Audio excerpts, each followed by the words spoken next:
I see a lot of people struggling with how to manage their money. They aren't keeping track of how much money is coming in and how much is going out. Most kids don't know how to handle money. I'm a big spender, not much of a saver, and I think if I had seen something modeled differently earlier, then I probably would have a different relationship with money.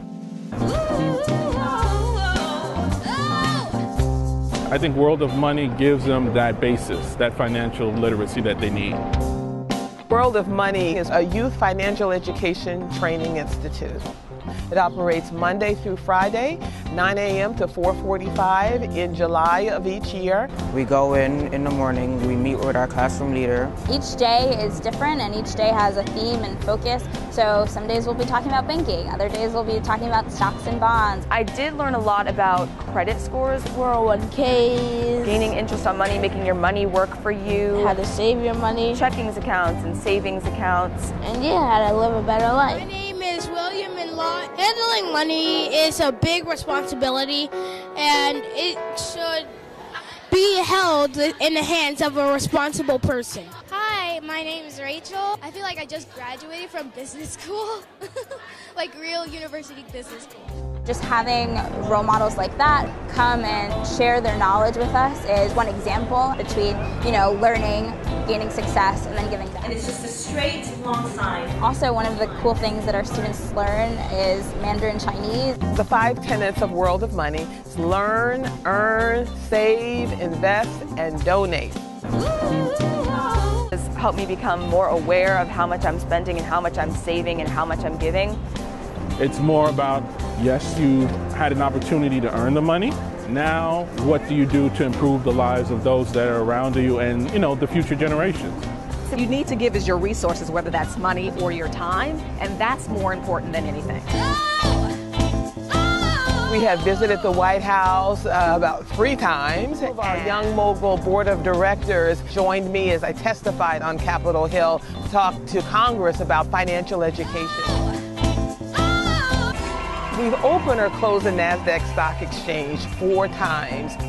We were on CNBC, we have been on MSNBC, we have appeared on ABC, NBC.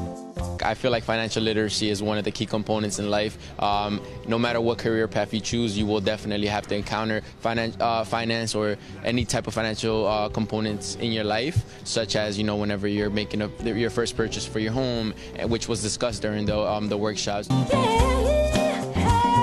Moguls and young moguls, I dare you to become financially successful.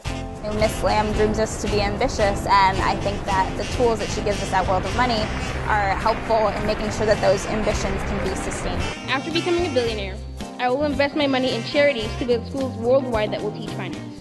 It's an amazing program. It's done so much more than just teach me about money. It's taught me about being professional, about working hard, about success. It's worth the time and worth the energy, and I think that your children one day will thank you for it.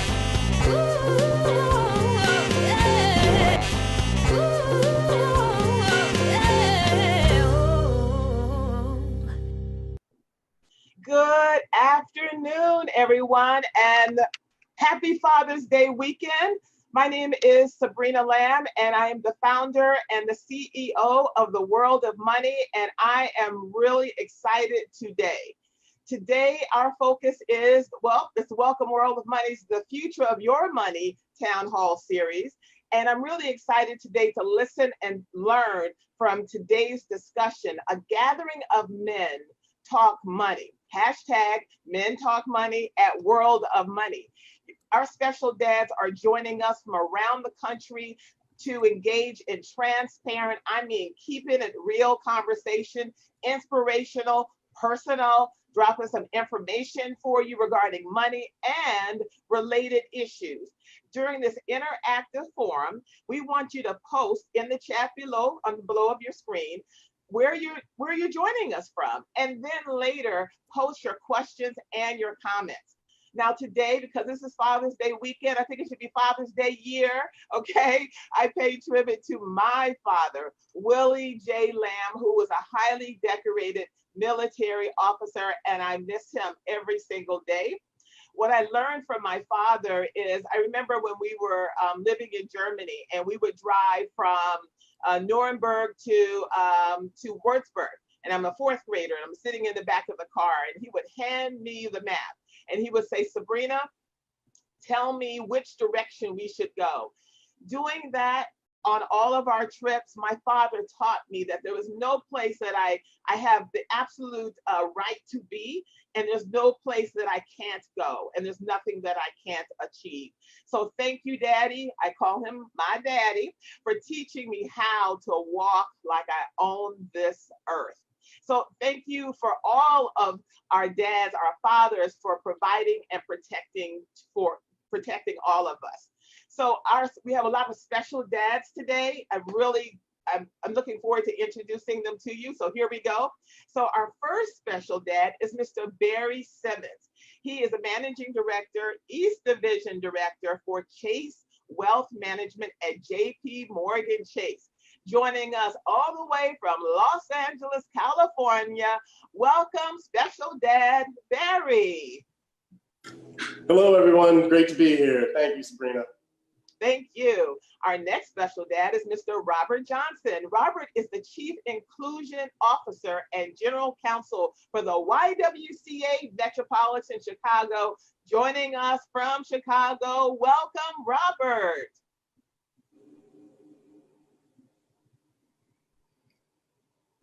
Hey, sorry, the camera's not working, but I'm here. Hello, everyone. I'm glad to be with you. Having a little technical difficulties with the camera. Well, we'll get that fixed. And then next we have, our next special dad is Mr. Joseph Edmondson. Now, Joseph is a certified planner with Capital Management Group of New York. So joining us from New York City, welcome, Joseph. Good afternoon, everyone. Thank you for having me. Excited about the dialogue today. And of course, shout out to all my people in the BX. And our next special dad is Mr. Dewan Neal. He is a highly regarded Wall Street finance attorney, joining us all the way from the ATL, that's Atlanta, Georgia, Mr. Dewan Neal.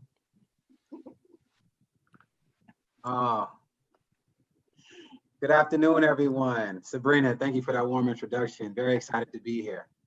And last but not least is Mr. Mickey Fax, renowned hip hop artist. The world keeps all of his appearances on Funk Master Flex's Hot 97, especially when he drops those bars. So you didn't know that I knew that lingo, right? When he drops those bars, and particularly that one on Credit. So Mickey has also taught at World of Money, but now we're eagerly awaiting Enigma, his new album. And joining us from the world is Mr. Mickey Fax.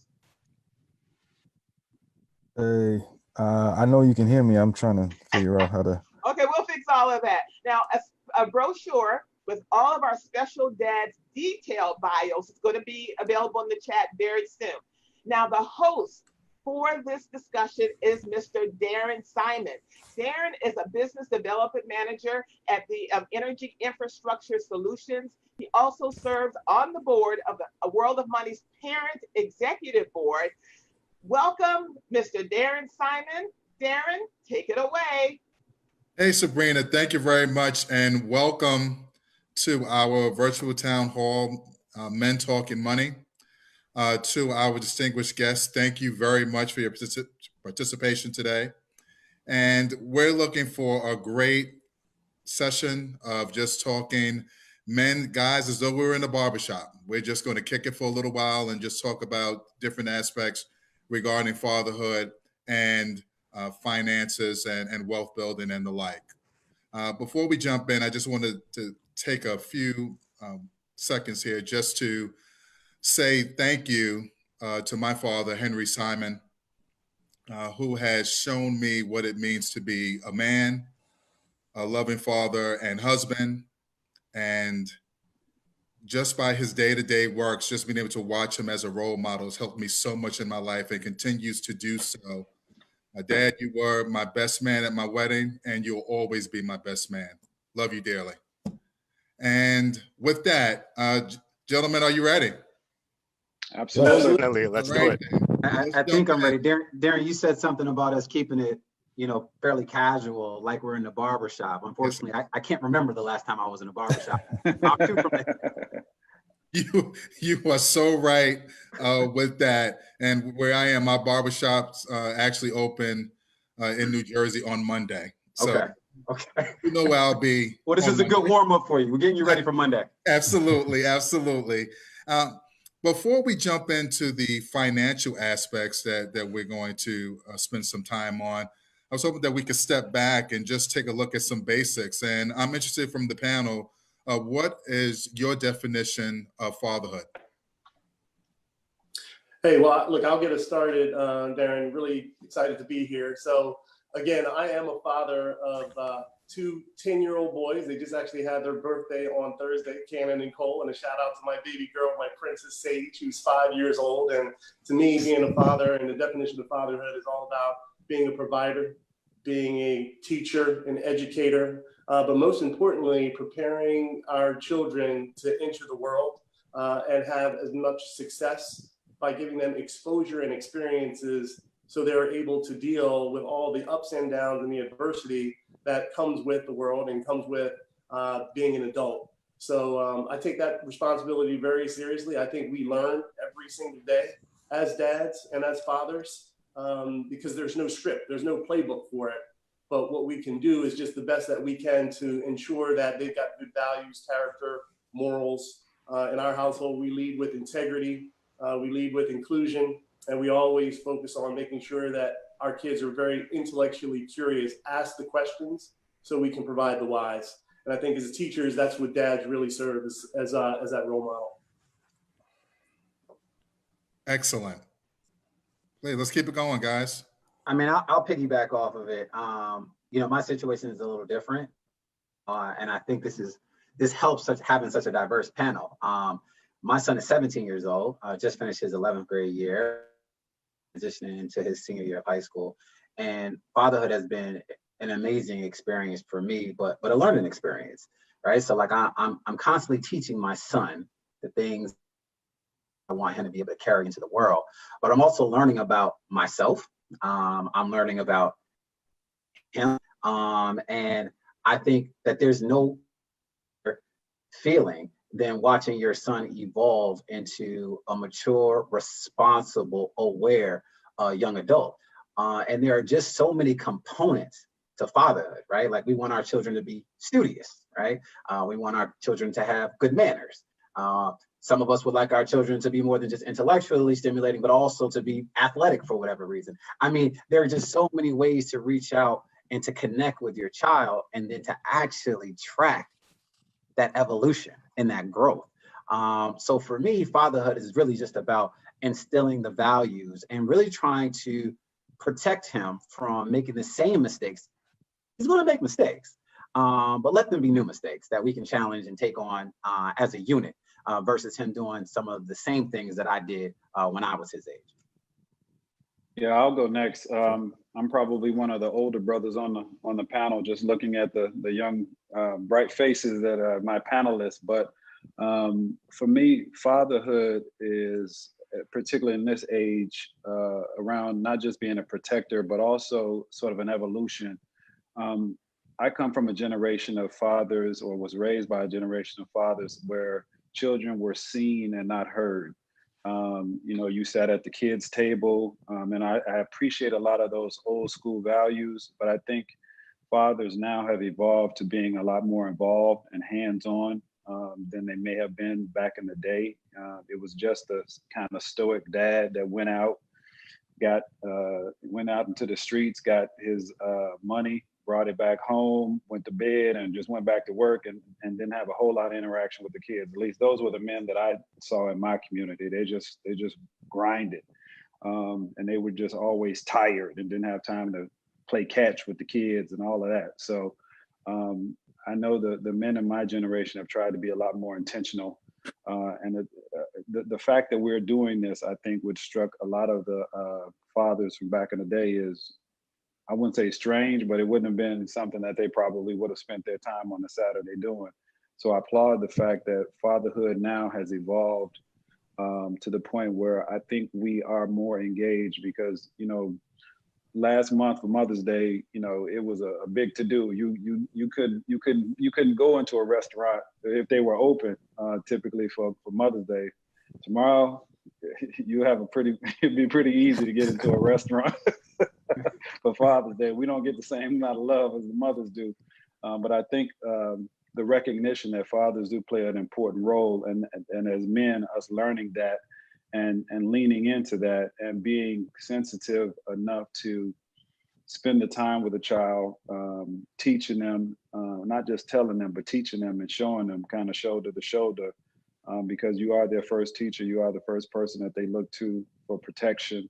And particularly young boys, they want to emulate their dads. And sometimes we don't necessarily connect the way we could. You know, we want to make them tough, but at the same time, you got to make them tender, because at some point they're going to hopefully, you know, start a family of their own, and you want them to be balanced. So for me, fatherhood is a real complex evolutionary period, particularly since I didn't really grow up with my father. So I'm figuring all of this stuff out on my own for the most part. And a lot of men find themselves in that predicament where they may not have had the benefit of a role model or some of the other folks on the call have had. And this is literally a everyday figure out. Definitely. I'll go actually. So for me, my beautiful wife is actually expecting our first child, a beautiful daughter, in the next 2 months. So I'm getting prepared for that process. Congratulations. Welcome to the club. So I'm super excited about someone that's going to rule the household in a few months and probably for a few years. But I also have, nephews and nieces, and I've been mentoring a lot of young men of color in my community. And what I'm thinking about in raising my daughter is that I want her to, have integrity, to be ambitious, to work hard for everything that she's going to get. Fortunately for our daughter, she's not going to be in a situation like my wife and I, when we grew up, where there was very limited resources for us financially. My father wasn't in my life for most of my life. And so there wasn't financial help there, or just like the learning from another adult. So I'm looking forward to raising my daughter to, be able to ask questions, to teach her financially what are some of the things that she can do to build wealth from the minute that she can talk, to set up investment accounts for her and do a lot of other things, and just help her to be a great person in life and be that resource for her. Yeah, and last but not least, the reason why I wanted to go last, I figured that I was the newest dad here, but congratulations to Joseph. Thank you. My son is 4.5 months old currently, so this is a very, very new experience for me. I'm learning as I go. I'm trying to implement some of the tactics that everyone here has been mentioning. I've been taking notes about his life daily. So when he turns 18, and he'll be able to read his life from the moment he was born, which was the day that Kobe Bryant died, January 26th, all the way up until he's 18. And I think that's something that I can probably speak for all of us here. It would be interesting if we could kind of see our lives from the time we were born up until now from our father's eyes. And that was something that I decided that I wanted to do every single day, write something, even if we just changed his diaper and he cried. I want him to be able to read about his life. As I've read so many biographies, a lot of the biographies, people really can't talk about their first 5 years of their life. So I want to be able to have my son to read about exactly what he went through, what the world was going through, what his father was going through, what he was thinking about every single day. So, that's my take on it. Excellent. Great. What were some of your earliest memories of your father? I could go first because I went last time. So I would definitely have to agree with Robert. My dad was a hard worker. He worked overnights, and he he's still with us. He's a post office worker. And the interesting thing that I admired about my father was that he was financially sound. Even though he was a post office worker, he spent hours and hours and days and weeks and months and years learning about finance. And that was something that I admired about him, especially I'm 37 years old now. So you can imagine what a young Black boy was experiencing in the late 80s to early 90s, and what the Black community was going through with the emergence of hip hop, and also what was happening, in the scene in the urban communities with drugs and the HIV running rampant. So to see a Black man working every day, going to work at night, and being home with us during the daytime, and still being able to purchase a home and cars and have 401ks and learn about stock and teach credit to me at such a young age, it was imperative for me and my mindset and my thinking. I would have liked a little bit more of an interaction with him. He was too tired to play some basketball with me at times, and I kind of resented that at that age. But as I've gotten older, I realized that he was laying a foundation for me to be a better man, to raise a family and to learn from the mistakes that he made by not being able to be there for me. And, as I've gotten older, I've come to appreciate him. He's definitely my best friend. We speak all the time, and the times that I wanted him to be that person for me at a younger age, he's doing that. He's overcompensating for that now at the age that I am, and I can understand why it happened that way. So I resonated with Robert's thought process and his experiences with fathers in the neighborhood around that time. So that's my earliest and constant and continuous memory of my dad. Yeah, I'll tell you, my father was absolutely my role model. He was the person that I aspired to be. Very similar to Mickey, my father was very financially savvy. He was the first finance director for the city of New Orleans. He was involved in the corporate world at an early stage, and I watched him and I learned how he interacted and navigated in those circles, and had the networking and influence and different dinners and engagements. And I just saw how he would communicate. I saw, and he would teach us different ways where you had to leverage your skill sets in terms of what you should be looking for from an investment standpoint, how to spend money, when to spend money, what to look for in terms of investing. So to me, and I had him, unfortunately he's no longer here, but I did have him for the majority of my life and into my professional career. He was that person that I was emulating. He was, as Robert said, as a young man, what you look to be like. He was the role model. He was the footsteps that I was going to follow. So it's just very important. And I think this conversation is so important because the role of men and fathers in young Black men's lives, it really is truly, truly special.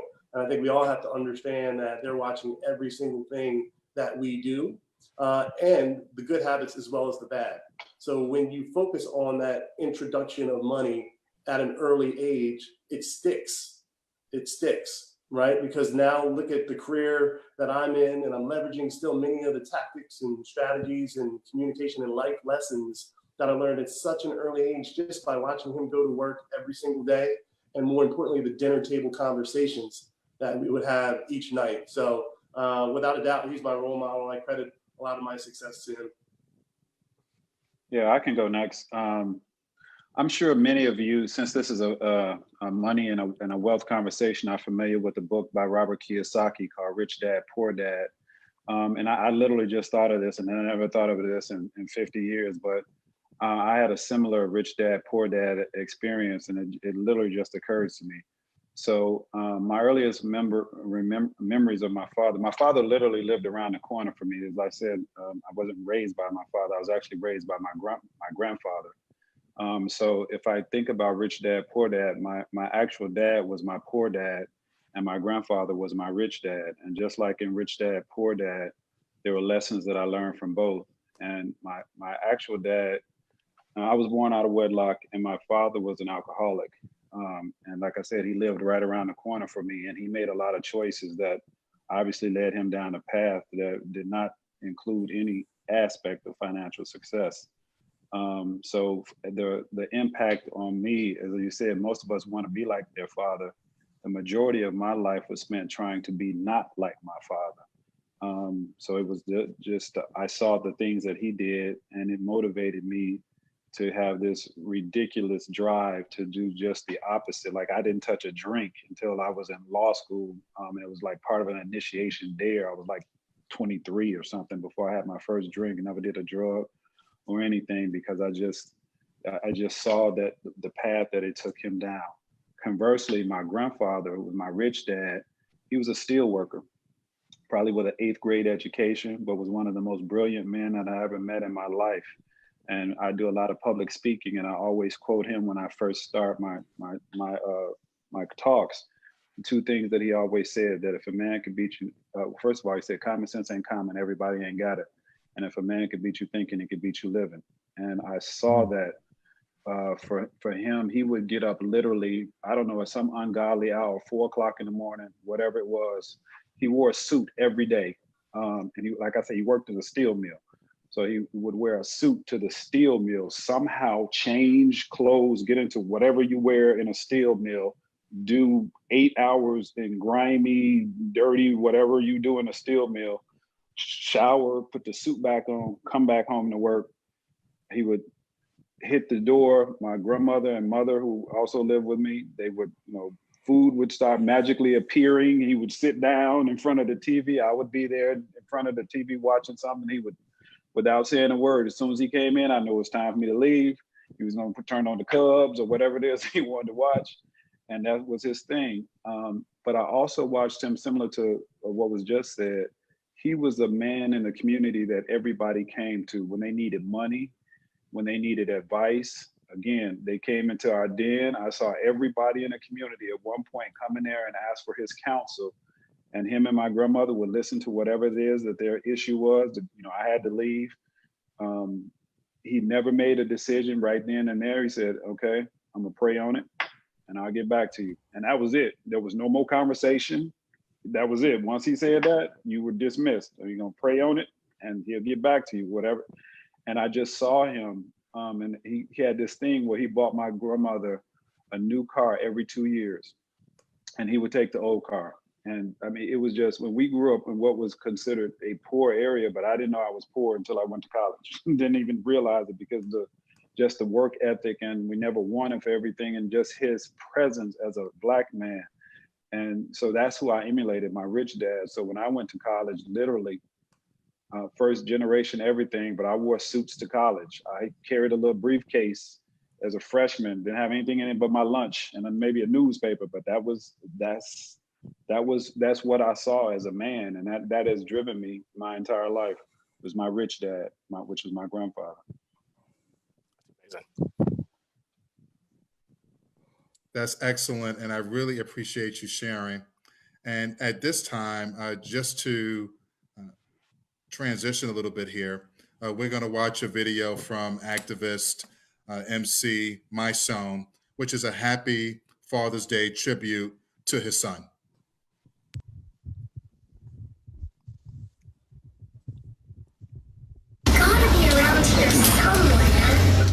Halo me with your bright old eyes.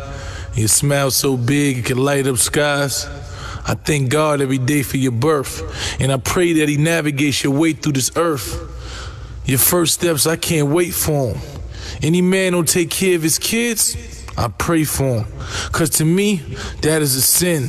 Men teach, protect, and provide for their kin. Yeah, I said men. Boys shun responsibility, abandon ship, and run without no dignity. The joy that you've given me can't be explained.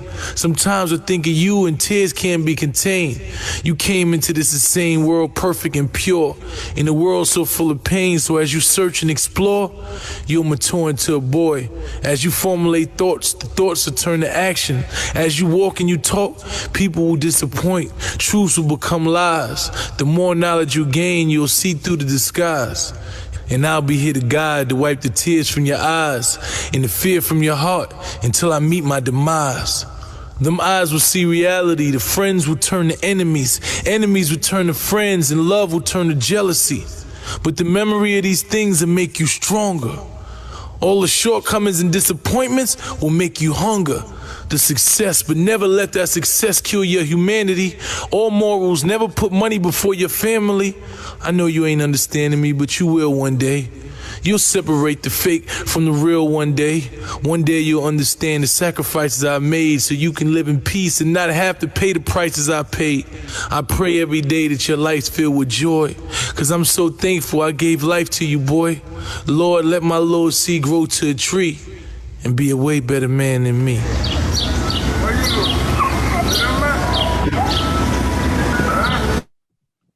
Beautiful. Wow, nice. Yeah, Great. that is amazing, amazing. And picking up off of that, one of the questions that I had for the group that I'm interested in, as fathers, we're responsible for safety and security, for our families. And how does that translate into providing financial safety and security for your finances? So how does that look for you in the financial space?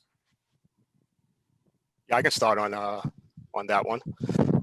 So, in my role as a financial advisor and a certified financial planner, and just talking to clients on a day-to-day basis about their goals and what it is they want to do with their families, and myself now preparing for a daughter to come in this world, some of the things I'm thinking about now is that I want to make sure that I have funding for her to go to college and to get an education. So I'm establishing a 529 plan and setting that up and funding that so that she knows that she has money to go to college.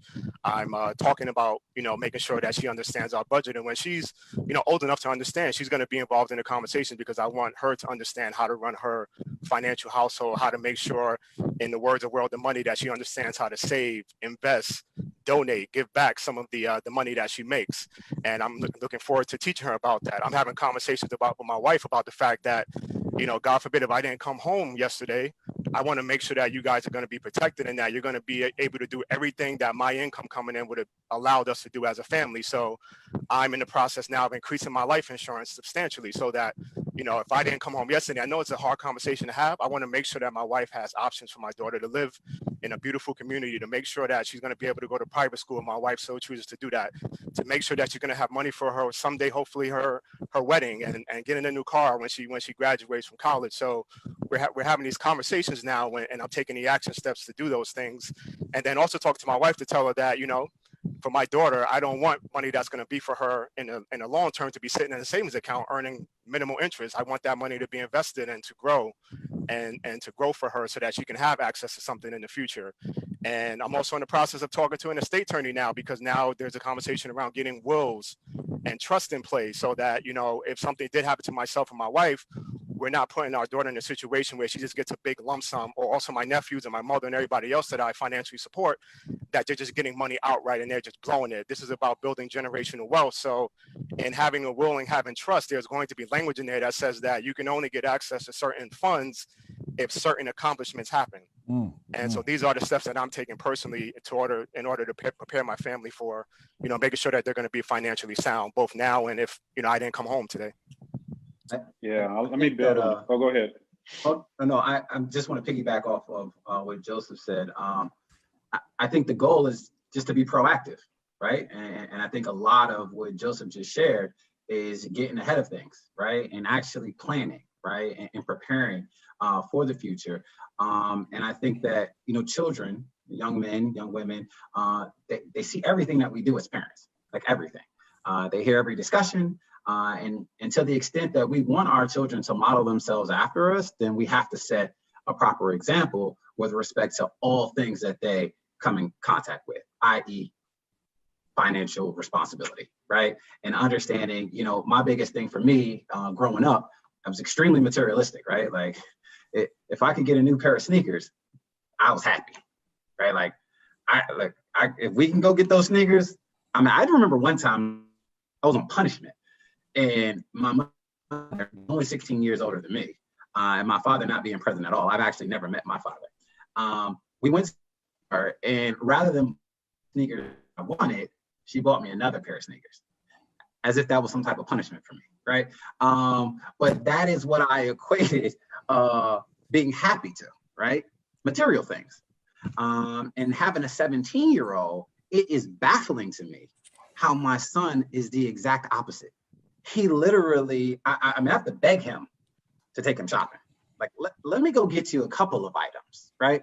But it's really refreshing. And yes, he is a product of the World of Money Institute. You know, he has participated 2 summers and was going to come back and teach this summer, you know, less than, you know, the pandemic. But, you know, him being able to actually see me mature, right? Because he's watched my evolution as well, right? Like, I don't have a problem going to buy sneakers, but I'm also, you know, putting money away. We're prepared for college. We were able to purchase him a car last year when he was 16, you know.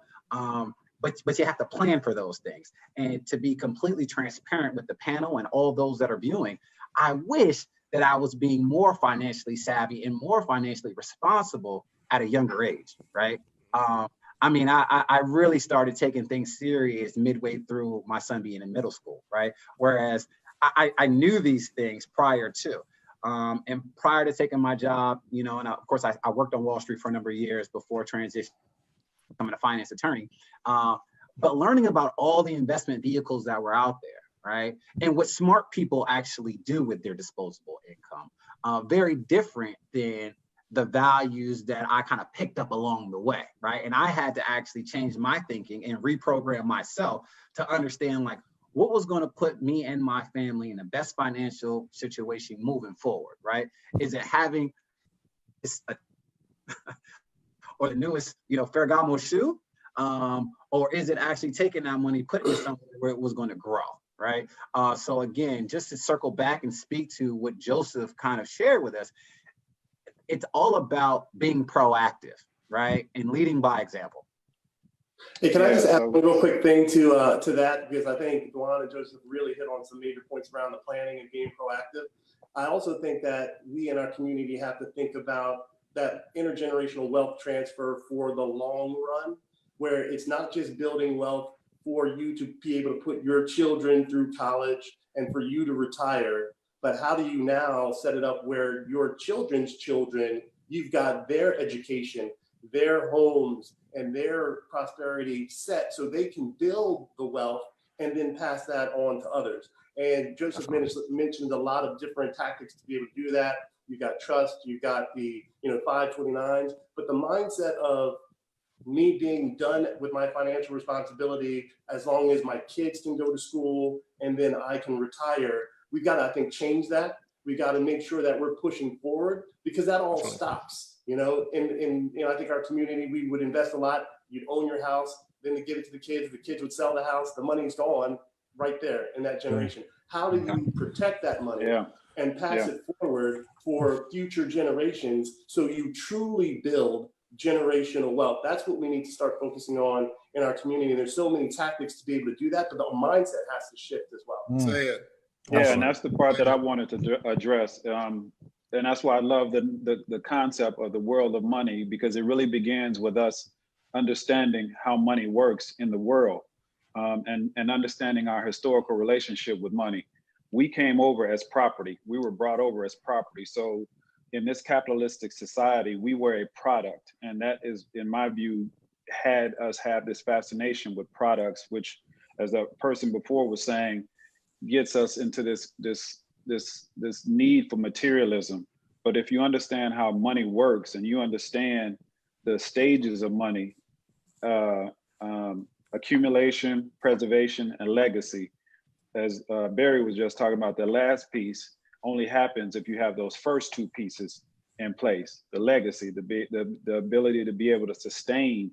We don't talk about wealth creation in our community. People talk to us about everything else. They talk about our health, they talk about crime, but they don't talk about wealth accumulation. The reason America is the most prosperous country in the world is because of Black people, because we were used as a tool for them to accumulate wealth. So we have to understand that how money works. For example, my son has been in a investment club since he was 5 years old, called a Good Sense Kids Club. So they invest real money in stocks. They've got a portfolio that is probably up about 200%. So from a very young age, he understands how money works. And that's just one vehicle. But we also got to talk about entrepreneurship, because that's one of the things when you look at it historically as a people, when we were most successful. You know, we just had Juneteenth yesterday and, you know, the celebration of Black Wall Street, all of that. That's when we were most successful as a people, is when we were focused on entrepreneurship. So it's not just about having a job. A job is great, but a job only creates income. It does not create wealth. Very few people get rich working for somebody else. It is possible, but the vast majority of wealth is created through enterprise and through some kind of liquidity event. So we got to begin to understand that we need to understand how private equity works. All of these things, you're talking about just saving and investing. That's the tip of the iceberg. But you got to start understanding how money works in society and how the rich get wealthy. It's not just about trust and estates. It's also about mergers and acquisitions. It's also about private equity. And private equity, for the most part, doesn't invest in our ventures. So we have to look at social impact capital and looking at how we can rebuild our communities and how we can invest in our communities. 90% of Black businesses are solopreneurs. So that means that it's one person that's running that business. It is literally impossible to sell a solo enterprise. So you can't create wealth that way, because if you are an entrepreneur and you just have yourself as your own employee, nobody's going to buy that business, because once you stop, the business stops. So you can't scale that business. And most entrepreneurs don't have a 401k or investment. Is really a lifestyle business. So we got to look at how we can begin to scale our businesses so that we can employ more people, and then also create wealth and create legacies that can go beyond the generation that we're in. Yeah, just a quick fact, just so you know, to Robert's point, Black entrepreneurs, their wealth is 12 times higher than the median of non-Black entrepreneurs. So absolutely right. You got to be able to diversify in terms of that wealth generation and creation. Yes, definitely. Yeah, excellent. And just jumping in for a second. Can you speak to the importance of having financial compatibility with your spouse or a significant other when plotting, this path forward that so many of you have spoke to just now? I can start off. Robert's words and Barry's words and Joseph's words and Dee's words of all resonating with me. I might be the youngest one here. But for me, I started, I'm an MC, and learning from my dad, I'm able to kind of maneuver, monies around. When I met my wife, she was working in Connecticut, and I encouraged her to become an entrepreneur, become someone who can diversify her talents to not just be someone who is working for someone else and making them a little bit more rich. So we've been constantly improving her status in terms of money and wealth, and as well as building up her credit, so she is able to be this equal partner with me in this journey to becoming a financial partnership with two gurus, just creating content and wealth for our child. I think it's imperative for us as Black men to constantly encourage our partners to learn about finance and try to get them to a higher plane of thinking when it comes to finance and trying to build that wealth in that sense. Yeah, the single biggest financial decision that you will ever make is who you marry. There is no other financial decision that will have as much impact on your life as your spouse.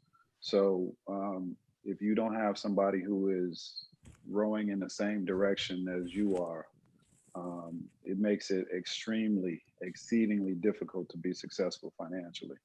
And that's one of the things, again, that as a people, we have to recognize is that, and I hate the term financial literacy, because Black folks are very literate when it comes to finances. We have not been financially included. Most of us know how to stretch, budget, you make a dollar holla better than anybody that I've ever seen. So we're not financially illiterate. We just not have been financially included into the largesse of this society. So we have not been exposed to all of the tools and resources that others have. So to that end, not only must you have a spouse that is on the same page, you got to include them in whatever that plan is and make them have and allow them to have buy-in and learn from them, because there's numerous studies that show that women are better money managers than men.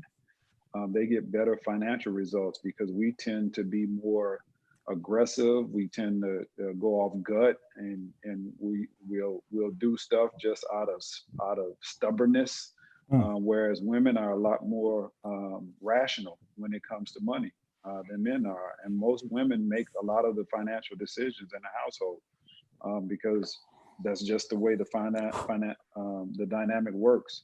And Black women entrepreneurs are the fastest growing group of entrepreneurs, period.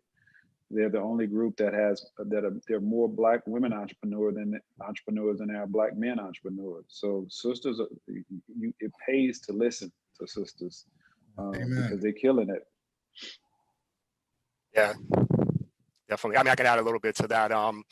This will be 6 years and my wife and I will be married coming up, which is the same month that our daughter is going to be born. So it'll be a great August. And my wife is a high-level director at a major accounting firm here in New York. So she is my equal as it relates to the financial aspects of the household.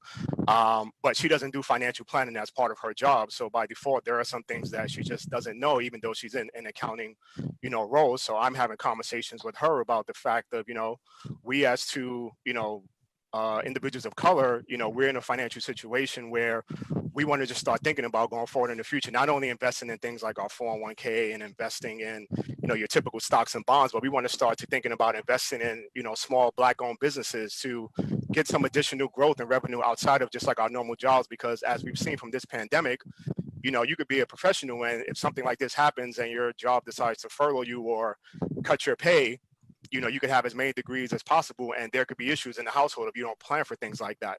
So I'm talking to my wife about the fact of, we want to make sure that we're investing and that we're investing in things, hopefully in the future around real estate and just building up our net worth outside of just some of the traditional things that we tend to invest in as people.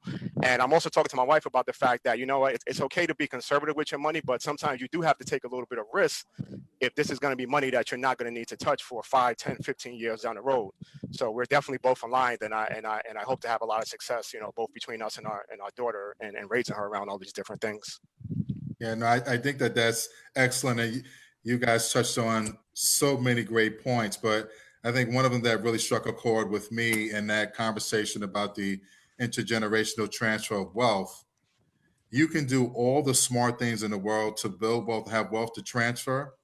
But if you don't have the folks who are going to inherit this wealth, if they're not smart about money, if they don't understand how money works, as my father used to say on many occasions, it won't take long for someone who's not financially savvy, understands money, who comes into money, it won't take long for them to part ways.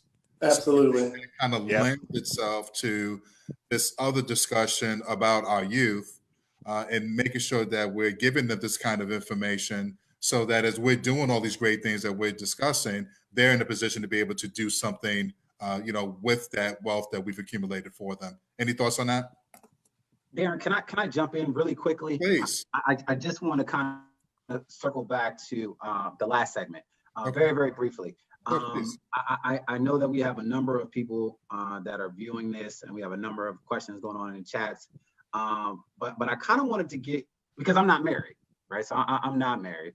And for the gentlemen like Joseph and, Robert, Mikey, like you guys are discussing, how important it is for the right partner, right? At what stage in your relationship did you start having these conversations about finances? Because I think that's very important. I want to roll the dice and say that many of you didn't wait until you were 5 years into your marriage to talk about finances. So I'm gonna say that maybe this took place during the dating and courting stages. But what were some of the red flags or some of the things that you guys used to kind of figure out if in fact you guys were equally yoked with respect to financial planning, financial services, and wealth building? Hey, so I'll get started here. You're absolutely right. You have to have these conversations well before you actually get engaged and long before the marriage to ensure that you are on the same page. You've got the same objectives in terms of, what is the value of money to you? What is the purpose of money to you?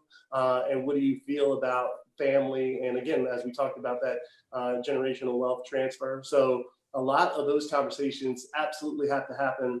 And the other thing I think that Darren said that's really important is as you build money and you go through the accumulation phase, you also have to recognize you have to continue to have these conversations because they evolve, which is the most important time. Because once you get money, what do you do with it? And you could have different opinions and perspectives on that once that actually happens. And unfortunately, we've seen too many people squander away that money, or they don't make that money work for them and earn more. So those conversations and that education is an evolution. So by no means will I tell you that the conversations that you have in the dating phase will solidify that you're going to have a partner and you are on the same page with your wealth creation for the long term. It is a continuous conversation as you flow through every stage of money that you have to refine, work through, find a happy medium and a balance, right? Because it can't always be your way and your decision, because that's always bound to fail. It has to be a happy compromise, but you have to be focused on that common objective. And it's a family conversation. You really do need to make sure that you're bringing your kids in early into these conversations. You are talking about it on a regular basis in a positive and constructive way, because I think that's how everyone learns. That intellectual curiosity starts to grow, and you start to expand the ability for the family to succeed. Definitely. Yeah, the only thing I would just add real quickly is that those conversations happen probably sooner than you think, because again, women are much smarter than us. So as you're dating, they're evaluating you from a financial perspective, like straight off the bat. Oh yeah. Not like a gold digger's perspective, but they're looking at how you get down. I mean, they're looking at, what kind of, can you pay for this meal? So there's a lot of tales that you have. Build with, right? Yeah, exactly. They can build with. Exactly. So I think, as I can only speak for me, you are all educated brothers on the phone, but on the call. But I know when I first started dating, when I was single, men are attracted by looks. We don't necessarily delve much deeper than that until much later into the relationship. But as you get more mature, you figure out that you need to start having some of those conversations around goals and aspirations, and then you begin to get a framework of what that person's orientation is, and then you can color in the lines. But if your overall goals are like, if your dreams scare her, then that's probably not the right person for you, because that her role is to help you accomplish those dreams, not to tamp them down. And your goal is to help her accomplish her dreams and not to tamp them down, so that you guys support each other and you lift as you climb. Because sometimes she's going to be better at something, and sometimes you're going to be better, and you guys got to be able to find a medium where you're not competitive, but you're cooperative and supportive.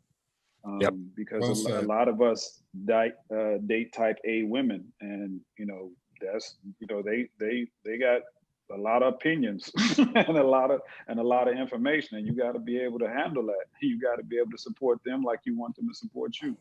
Amen. I would say at this point, and then I definitely want to keep the conversation going, but we're going to have a video of Karen Gibson having a money conversation with his 8-year-old son, King. I think you'll be very entertained by this. Money, and you can't be no sucker out here with your money. Bro, I ain't no sucker. Bet you I don't. Okay, what's assets? Assets are things that bring money into your bank account. What's liabilities? Liabilities are things that take money out your bank account. Entrepreneurship is the act of becoming an entrepreneur. What's entrepreneurship? Entrepreneurship is a process of setting up a business or businesses. Taking on a greater than normal financial risk. What's an entrepreneur? Entrepreneur is a person that organizes and operates a business or businesses. Also taking on a greater than normal financial risk. What's financial mean? Money. And what's risk mean? Chance. Come on. What does it mean to own stock? when you own a share of a company. Come on. What's real estate investing? Real estate investing is when you invest in a immovable property. What's the two types of real estates? Commercial real estate and residential real estate. What's commercial real estate? Commercial real estate is property for businesses and workspace, like an office, store, or land. And what's residential real estate? Property to live on, like a house, apartment, or condominium. Come on. It comes with extra fees when you have real estate, you feel me? Daddy tells you how many times he pays his state property tax a year. Once a year. What's the type of maintenance fee? Cutting grass. Come on. What's HOA? Homeowner association. And what comes along with that? HOA fee. Come on. And when it comes to the brokerage percent, what percent is that? 7. Come on. What's equity? Equity is the difference between what your business is worth minus what you own. Also assets minus? Liabilities and debt. Good job. What's credit report? Credit report is like a report card letting you know how well you did by paying your money back you borrowed. And how does credit affect your life? The better you keep your credit, the more opportunities you will have to get funding. And what? Large purchases like? A car or a house. Come on. And always repay what you owe. Because if you owe somebody, that means you're in debt. And you never want to be in debt. Because that means you owe somebody. And we don't never owe somebody. Because that ain't what suckers do, period. Come on. Yeah, man. I'm done.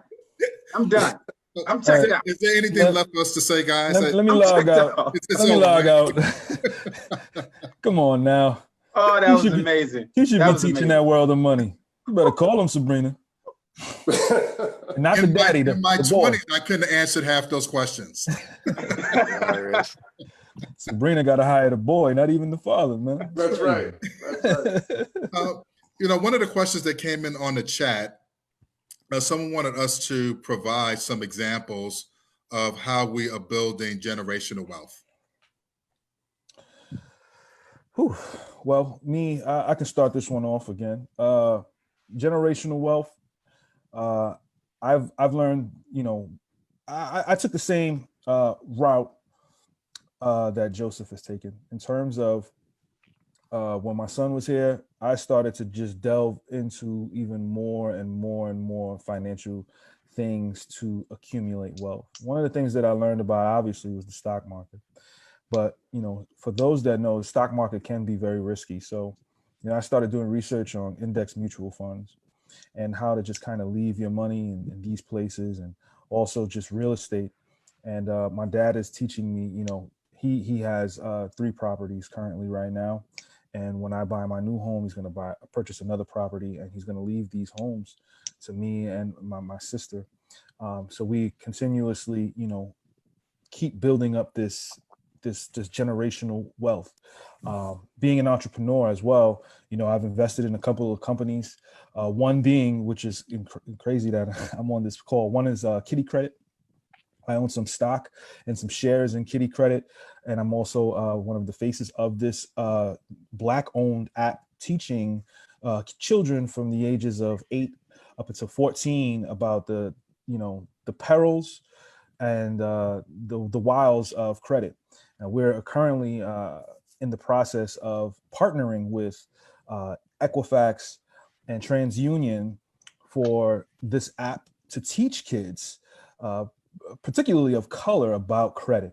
But instead of, the normal things of, credit cards and things like that, we do it as chores.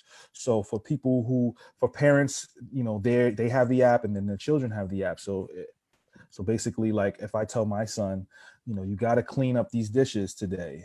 If he doesn't do the dishes, it's a negative report on his account.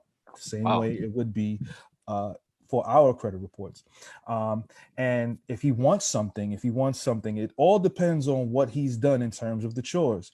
So if he keeps asking for new video games or new clothing or anything, it will directly impact his credit report. So by investing in this company, it not only kind of teaches young children about credit, but it also is, partnering with a company that I believe in, that I can also, sell my shares to my son.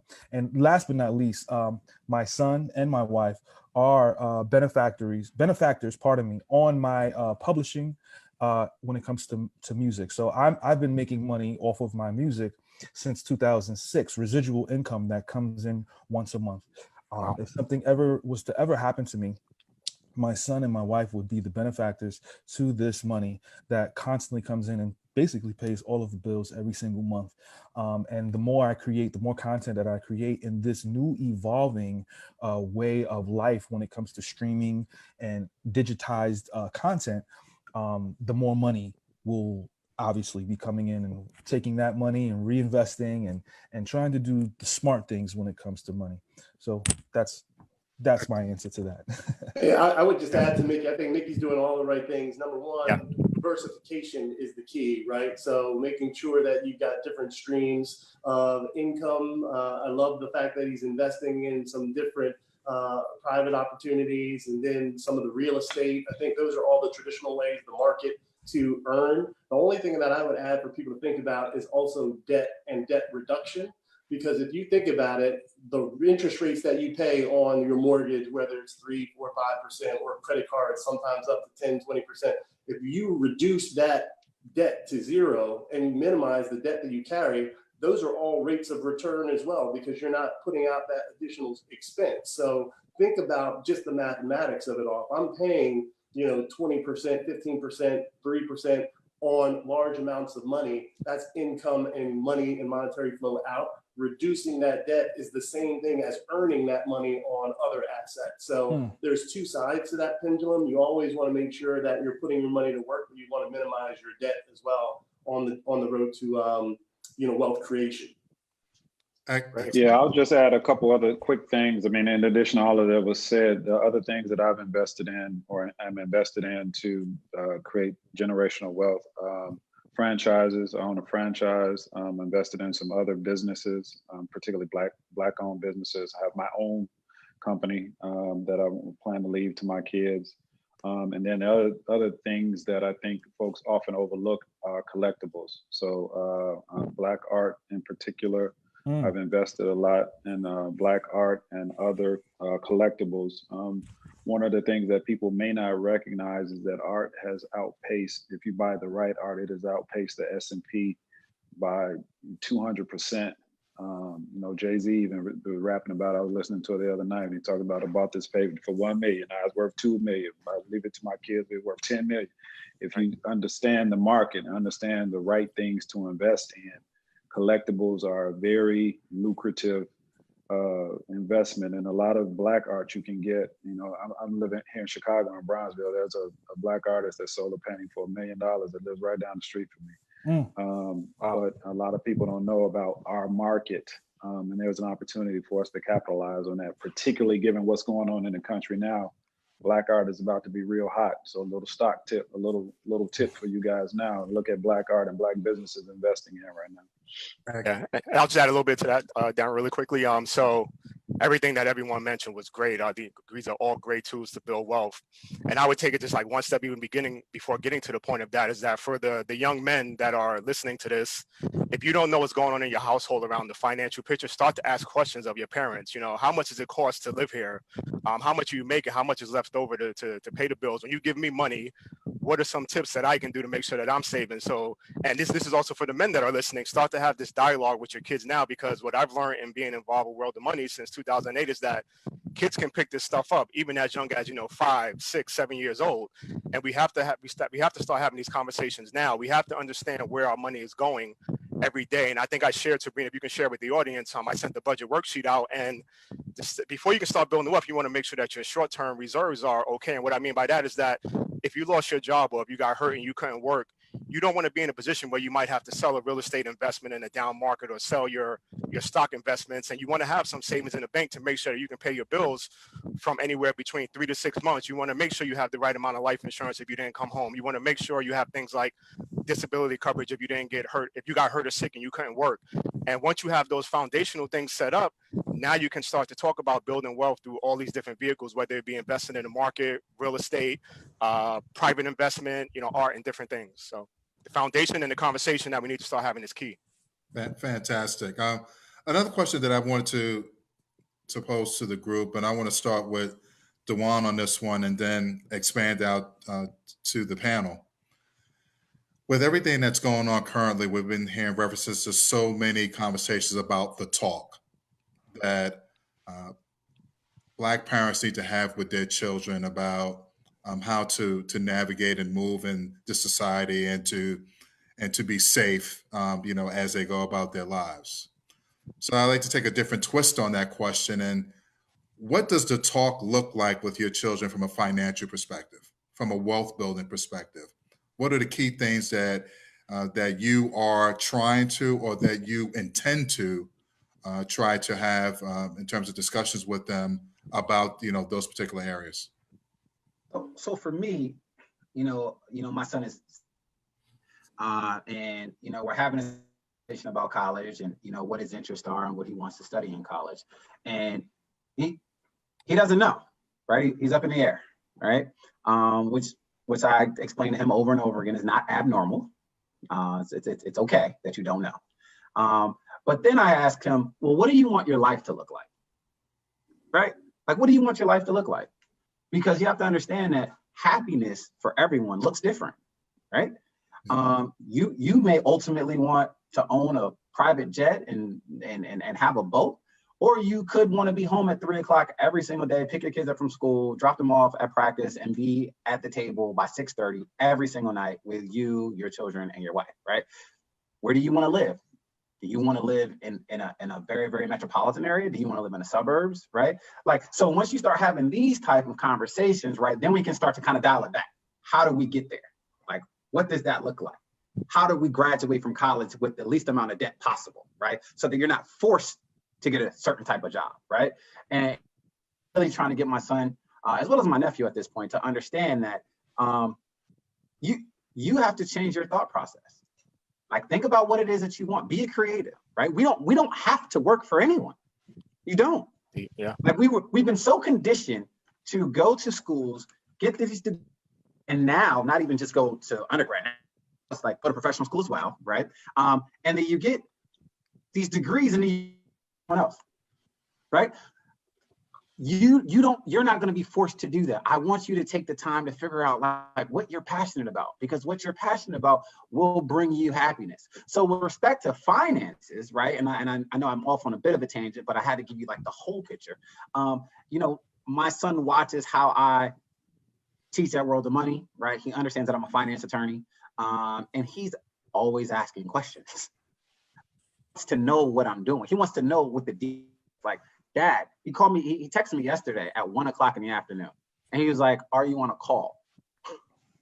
And I'm like, well, no, I'm not on a call. What's going on? He said, well, you're usually like on a call this time, or you probably have a deal closing, right? Like, that's his thought process. He doesn't really know what that means, but he sees me, right? And I think that is the silver lining in this pandemic, right? That I'm able to like be in the house, and he's able to see like what my morning look like, what my evenings look like, and what my days look like, and that way that I engage with people on phone conversations, right? So when you start hearing about millions and millions of dollars in these deals, right, it's like, wait a minute, okay, well, let's dial it back. Let's talk about how this company was able to borrow this money from this bank, and why this bank was comfortable enough to lend this company $50 million, right? Or why there's $300 million going to one company in a syndicated deal with a number of different banks. Like, why do these banks find so much comfort in this one company, right? And then you start to say, okay, well, no one's giving you that type of money for nothing. Yeah. Typically, we got to put up some collateral, right? There's got to be assets that are going to secure these loans, right? So like, as we start talking about what I actually do, right? And I can speak to that because I do it every day. It opens his to so many different ways that people can make money. Now, I'll tell you this about myself. Like, I played basketball all through high school, basketball all through college, right? I thought basketball was going to be my ticket, right? I always did well academically, not because, I was just a genius, but because things were really easy. But I always thought basketball was going to be my ticket. I became a lawyer because all I knew was lawyer, doctor, entertainer. That's it.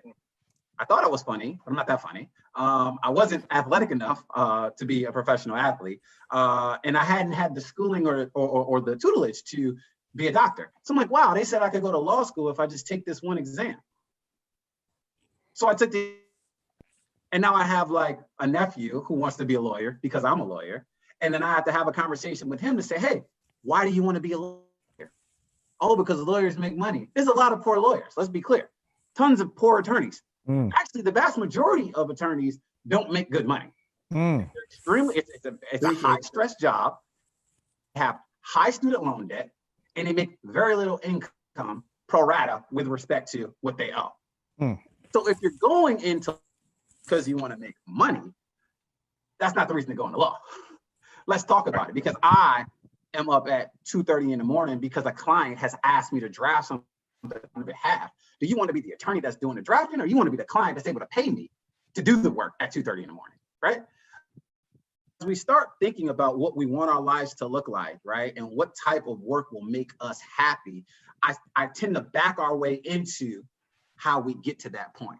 And I mean, we don't just talk about investing in life insurance policies, although I think that's a great investment because that's the one thing that you know is going to happen, is that we're all going to pass away at some point. But I want to talk about like how we get out of college without having any debt. How do we go to grad school without having any debt? Because those are the building blocks that hinder most people in our communities, because when we graduate, it's like, I got to take this job because I have to pay this debt. Talk about it. But this panel is intelligent enough, well-versed enough, and worldly enough to know that our kids won't have to experience what we experience. Talk about it. Go ahead. But I digress, and I'll allow another panelist to talk about it. D, talk about it, brother. Hey, brother, I'm feeling it.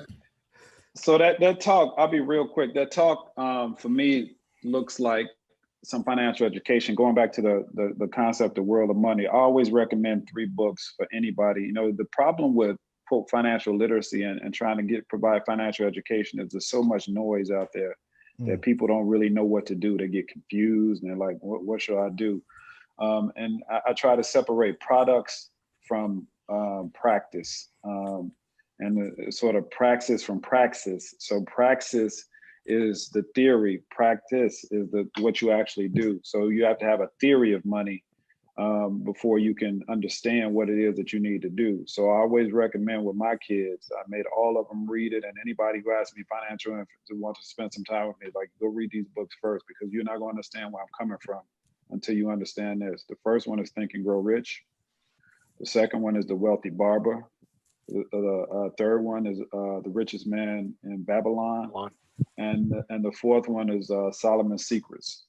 If you don't, to me, all you need to know about money is contained in those 4 books. There's another one that I just started reading, which is super dope, but I had to give it Tony Robbins, the Money Master the Game. It has a lot more contextualized information for today's. But these books are all written in very layman's terms. They don't have a whole lot of the jargon, but they talk about the philosophy of money and give you some principles, so that no matter what flashy product somebody comes out with or what flashy idea, it boils down to what the brother was just saying in the video with his kid. Don't owe people. Don't make work your best friend. I mean, there's some principles that will guide you and serve you well, and then it'll give you the foundation. Just like the talk with telling your kids to, keep 2 hands on the steering wheel and don't make no sudden movement. They're just that powerful in terms of, if we can embed those principles in our kids, it'll give them a foundation and they can figure out where they need to go based upon what my man just said, what kind of life you want to live. But you need these principles to get you there regardless of where it is you want to go. Can you share those books one more time for someone who may not got all 4? Think and Grow Rich by Napoleon Hill, The Wealthy Barber, The Richest Man in Babylon, and Solomon's Secrets. Excellent. Hey, can I share just one final thought on that? Please. The other thing is, sessions like this, talk to people, right? Because again, knowledge is power, and all of this great advice and guidance that we're getting just talking to each other, we're learning from each other.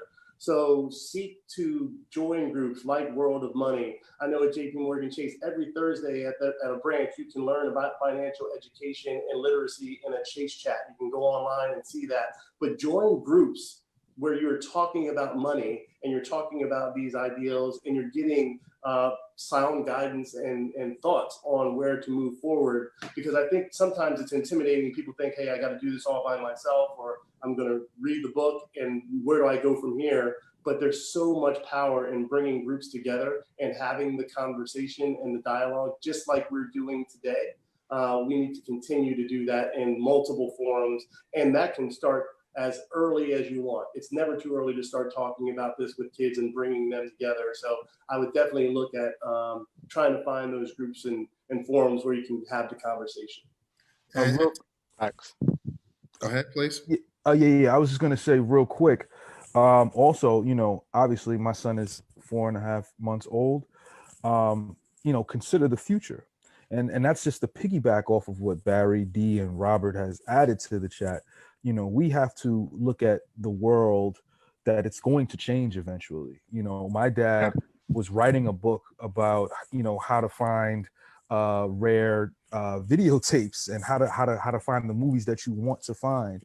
And over the course of 20 to 30 years, he had to considerably and constantly edit this book that he never released because technology constantly and consistently changed.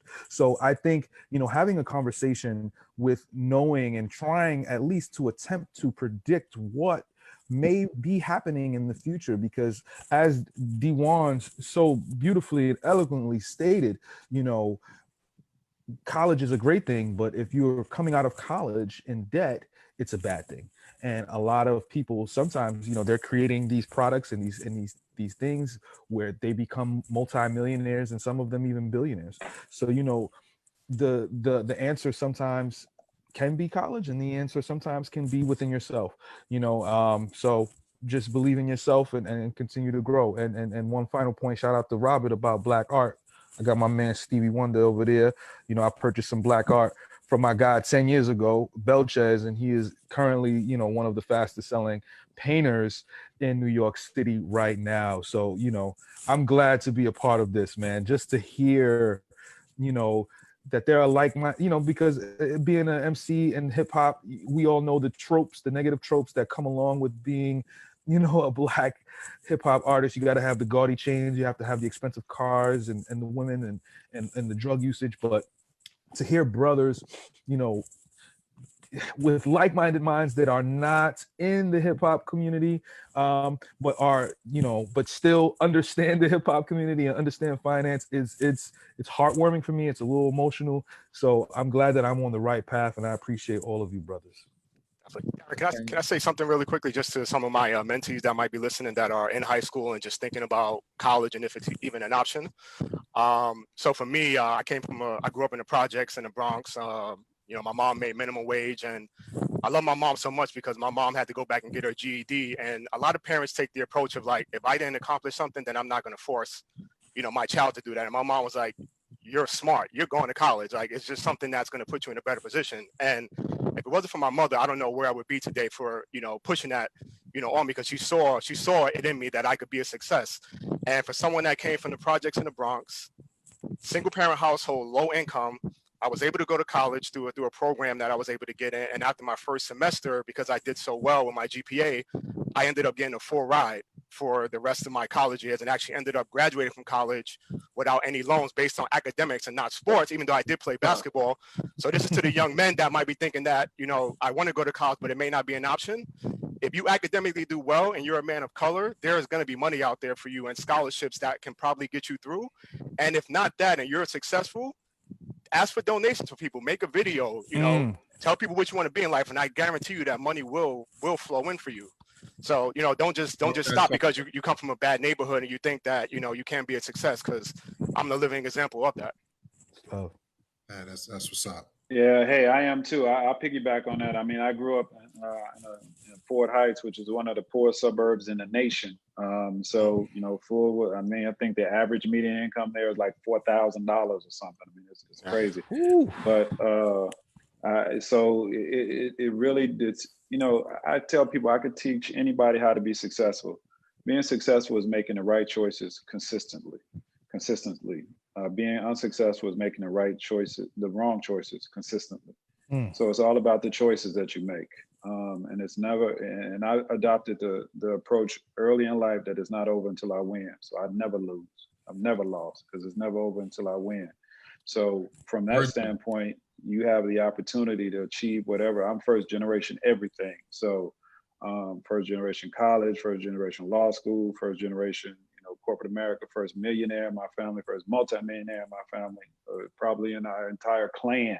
So I think multimillionaire. I think we family. You got to be like my cousin. but I mean, that message, and I think people need to hear where we come from, because oftentimes I sit on these panels and they look at where you arrived at, but it ain't where you arrived at. Everybody's got a story. And one of the things about, again, going back to what I said in the beginning, a lot of Black men are not vulnerable. I mean, I've made a lot of money. I've lost a lot of money too. All of this smart stuff you heard, it came from some dumb stuff that I've done. Amen. I mean, I've lost hundreds of thousands of dollars. And, it is what it is, but you keep it moving. Right. So nobody on this panel is perfect. I can guarantee you that. Yeah, we've all done some things that we wish we could take back. So, but the thing is, as Black men and as men of color, we got to reach out.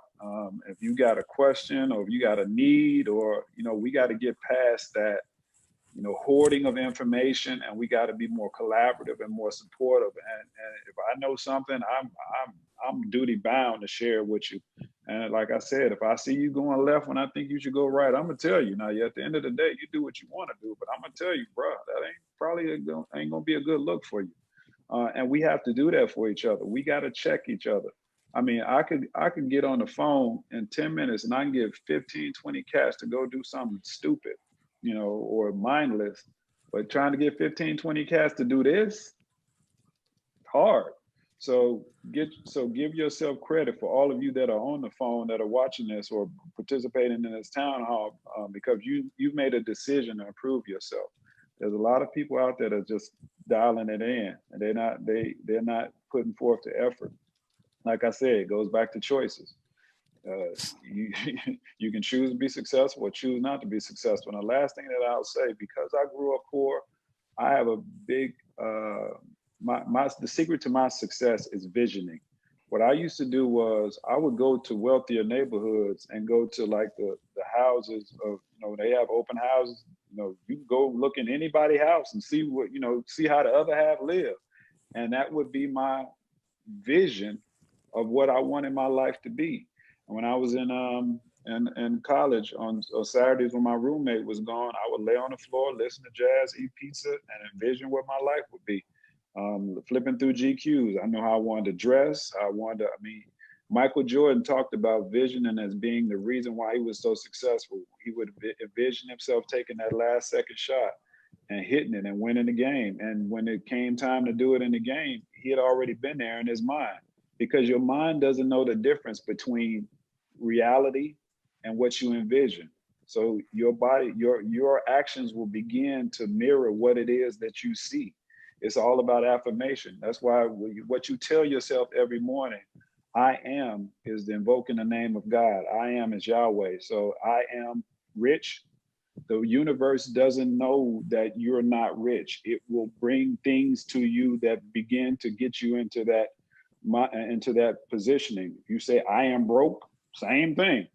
It will begin to make that a self-fulfilling prophecy. So it all begins with how you see yourself and how you describe yourself and how you brand yourself. Thank you so much. This time has gone by so fast. I mean, I've learned so much. I really appreciate everything that all of you brothers have shared and all the great work that you do. And for everyone who joined us today, thank you so much. At this point, I'm going to turn it back over to Sabrina, and we're going to be wrapping up very soon. Thanks, guys. So proud of you, special dads. Yay! So thank you so much for a brilliant, brilliant panel. You definitely the vision of what we had hoped for and more. Getting amazing feedback from all around the country. Thank you, thank you, thank you. This is going to be rebroadcast. But before we go, because we always at World of Money want to remind you of the power that you have in your hands. So we're going to end. I'm going to thank everyone individually, but before or as we end, watch this video, this historic classic video to remind you of what's in your hands. So thank you, Barry Simmons from Los Angeles, JP Morgan Chase, Dewan Neal from Atlanta, New York, because he's everywhere. And then Mr. Joseph Edmonds represent the Bronx, Mickey Fax from the world. Yes, baby. Yeah, I'm from the Bronx too, baby. You know how it go. Yes, baby, all day. We everywhere. What's good? Robert Johnson from the Chai. Thank you so much, Robert Johnson. Definitely, everyone has just been really, really amazing. So before we go, before we sign off, please check out this. And Darren, thank you. Thank you. Thanks a lot, Darren, man. My honor. Appreciate you, Darren. Great job, man. You gentlemen were wonderful. Thank you so much.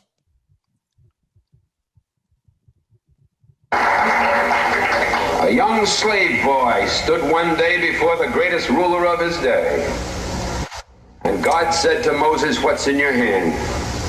And Moses said, "Lord, only I've got a stick, that's all." He said, "Well, let me use what's in your hand."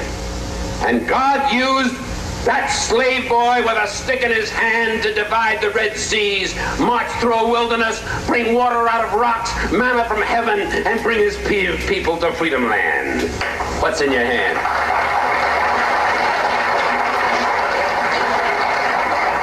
What's in your hand? George Washington Carver, who was so frail that he was traded for a broken down horse as a slave boy. And George Washington Carver, sitting in the science laboratory at Tuskegee, told me, he said, "Dr. Powell," he said, "I just go out in the fields each morning at 5 o'clock, and I let God guide me.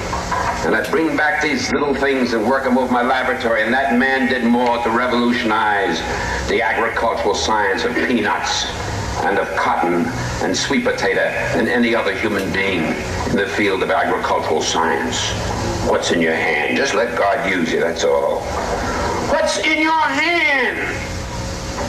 I've got a string in my hand, that's all, and I'm flying a kite. And way up in the heavens, lightning strikes it. And I, Benjamin Franklin, discover for the first time the possibilities of electricity with a string in my hand. What's in your hand? Little hunchback sitting in a Roman jail. I haven't got anything in my hand but an old quill pen, but God says, "Write what I tell you to write." Paul wrote, "I have run my race with patience. I've finished my course. I've kept the faith. Henceforth is laid up in me a crown of life." What's in your hand, little boy? All I've got is a slingshot, and the enemies of my people are great and big and more numerous than we are. Well, little David, go down to the brook and pick out a few stones and come on back and close your eyes if you want to and pull back that slingshot and let it go. And David killed the biggest enemy, the leader of the giants, against his people, and his people became free, just letting God guide a stone in his hand. And a few years passed and David is a king. And God says, "What's in your hand?" He said, "I've got a harp in my hand." He said, "Well, David, play on your harp." And he played, "The Lord is my shepherd, I shall not want. Maketh me to lie down in green pastures, leadeth me beside still waters. Yea, though I walk through the valley in the shadow of death, I'll fear no evil." What's in your hand? What's in your hand? Man hanging on a cross. I've got 2 nails in my hand. Father, I stretch my hands to thee.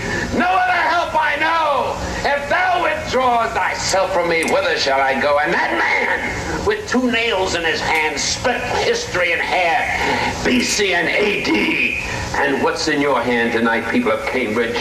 You've got God in your hand, and he'll let you win because he's on your side and one with God, always in the majority. So walk with him and talk with him and work with him and stick together and fight together.